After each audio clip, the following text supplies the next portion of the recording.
Christophe Jacubizine pour Politique 2012, J-11 avant le dépôt des candidatures pour les primaires socialistes. Et Martine Aubry n'est toujours pas officiellement candidate. Non, Christophe, il faudra encore attendre un peu pour mettre un terme à cette insupportable, insoutenable suspense. Il faut dire qu'elle est venue un petit peu pour rien, finalement, hier soir sur TF1. Elle a toujours plusieurs casseroles sur le feu, enfin, je veux dire, marmite, enfin, ou pot, enfin, bref, de toute façon, Martine Aubry aussi, elle se mélange les pinceaux, enfin, pardon, les ustensiles. Écoutez, le plus simple, c'est de l'écouter. Voilà. Quand ça marche, si vous voulez, il faut reprendre les vieilles recettes. C'est comme la soupe, la bonne soupe, il faut la faire recuire. Et bien là, ça a marché. Donc quand on a loupé quelque chose, il faut le dire. Quand ça a marché, il ne faut pas hésiter à le faire.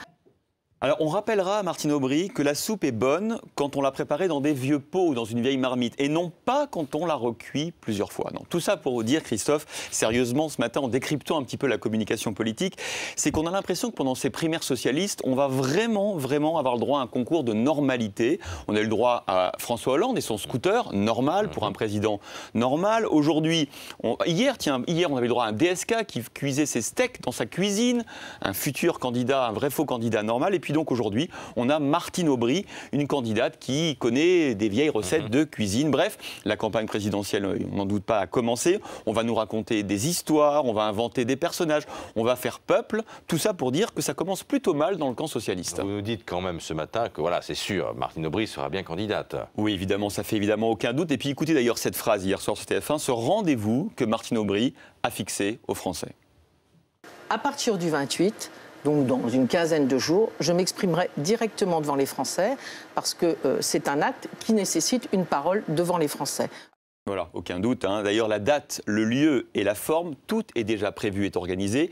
Les soutiens de Martine Aubry s'organisent. Par exemple, les députés socialistes ont créé un site qui s'appelle Solferino 2012 pour se compter. Vous savez qu'il y a 204 députés socialistes. Il y a déjà 80 députés socialistes qui ont rejoint le site Solferino 2012. Pareil sur Facebook, les sites fleurissent. On avait par exemple la Seine-Saint-Denis avec Martine Aubry. Eh bien, depuis cette nuit, on a le Finistère avec Martine Aubry. Dans l'entourage de la première secrétaire, on explique que cette stratégie vise à faire monter un petit peu la pression, à faire monter l'envie. Attention quand même à ne pas lasser les Français. Au même moment, à Limoges, hier soir, François Hollande en meeting a expliqué que lui, il n'a pas de calendrier puisqu'il a déjà annoncé sa candidature depuis plusieurs semaines. Qu'est-ce que ça donne entre les deux dans les sondages? C'est intéressant parce que les forces s'équilibrent. Il y a eu 2 sondages cette semaine. L'un pour François, 36% contre 35% dans les intentions de vote aux primaires. Et puis en termes de popularité, là aussi, c'est égalité, 54 contre 53% selon le baromètre de juin d'Opinionway. Et d'un mot, Christophe, est-ce que Nicolas Sarkozy a un candidat préféré? Alors, ce qui est sûr, c'est qu'il dit qu'il est convaincu que la première secrétaire va gagner.